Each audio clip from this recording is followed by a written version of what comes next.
Fear has always held me back. It has been something that I've wrestled with all my life, more often than not succumbing to its tempting voice, believing everything fear has told me is truth, and the only truth. And as I look back on these 27 years of life, there are a lot of moments that I regret letting fear win. And I missed out on a lot of opportunities, experiences, and memories. But as I also look back on these 27 years of life, the moments that I faced fear head on and did the scary thing anyway were some of the best moments of my entire life.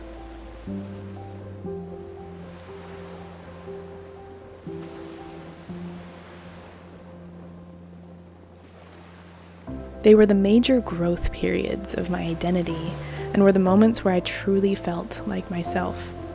And as I am currently in this season where I'm actively trying to step into the places where fear resides and welcome it with open arms, I'm finding more and more peace, happiness, and gratitude than ever before.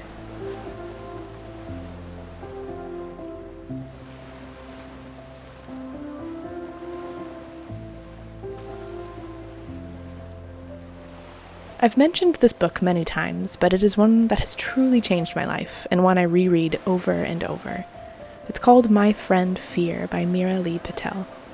She reframes our perspective on fear as something to befriend, as something that doesn't have to hold you back, but can actually do quite the opposite.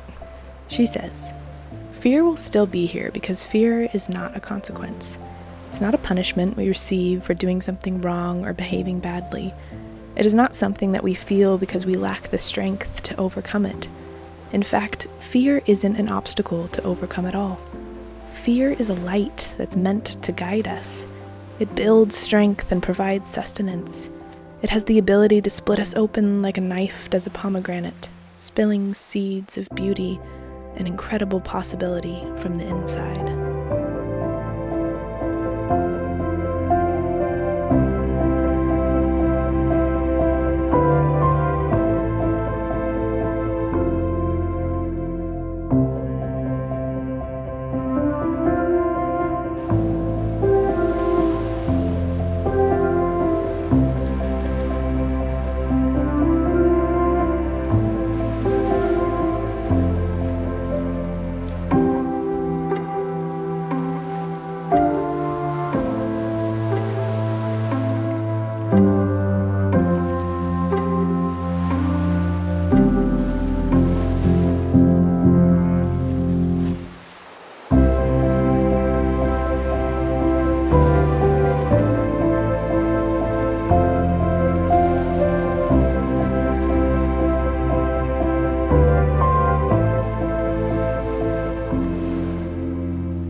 I spend most of my time viewing what I want from the outside. I comb it over like it's the scene of a crime.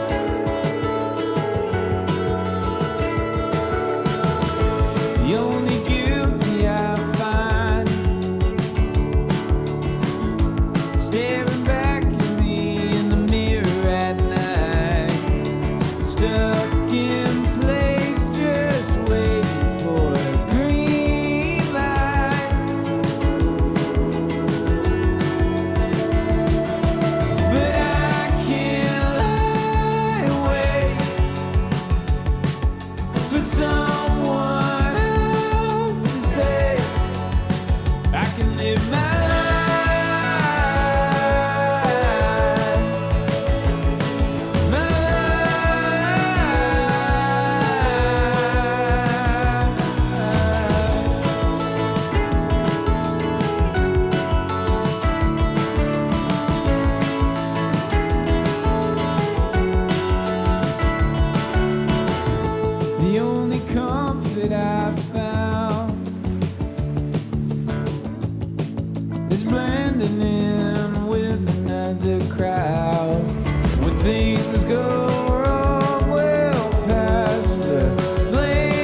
Some of my fears may seem small to some, but they have felt big to me, and one of those things is being able to do things out in the world by myself. I have dealt with fear and anxiety over my physical safety ever since middle school, and has been something that I've been actively working on these past few years, and now especially, something I'm truly emphasizing in my life as I have to do most things alone. The solo trip to the coast was kind of a pivotal point for me, as I would have never been able to do this a couple of years ago. I felt at peace the entire time, and more happy than I have felt in a long time. It was truly a gift of an experience, and I felt so encouraged and grateful to see how far I have come in this small way. It is so good to take time to stop and look back at where you've come from and the progress you've made. Sometimes we can get so stuck looking forward and what we wish to be different, we forget all of the amazing steps forward we have already made. Another beautiful reflection in the book is this idea of the unknown. This place full of mystery and uncertainty and discomfort, but it is also a place where magic is found. We so often avoid the unknown because of fear, because we don't know what could be before us. And more often than not, we focus on the worst side of that coin. But that's just it. There are two sides of a coin, and the other half could be the best possible outcome. The book describes the unknown like this. Under the guise of practicality, comfort keeps us where we are so that we don't accidentally venture into the unknown, a place of complete mystery and magic. The unknown is one of the most beautiful places we can visit, but we usually try our best to never go. You'll visit the unknown thousands of times in your life, and each visit will surprise you with an unseen landscape, dotted with churning skies and colors. Like anything new, this is simultaneously frightening and alluring. It's scary to venture into the unknown because there is the possibility of danger and disappointment. But remember that there is also the possibility of beauty and surprise.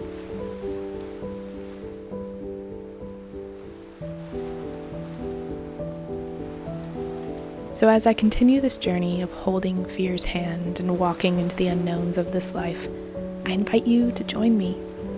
Let us grab hold of the courage that was born in us from our very first breath and seek the magic that is in the unknown.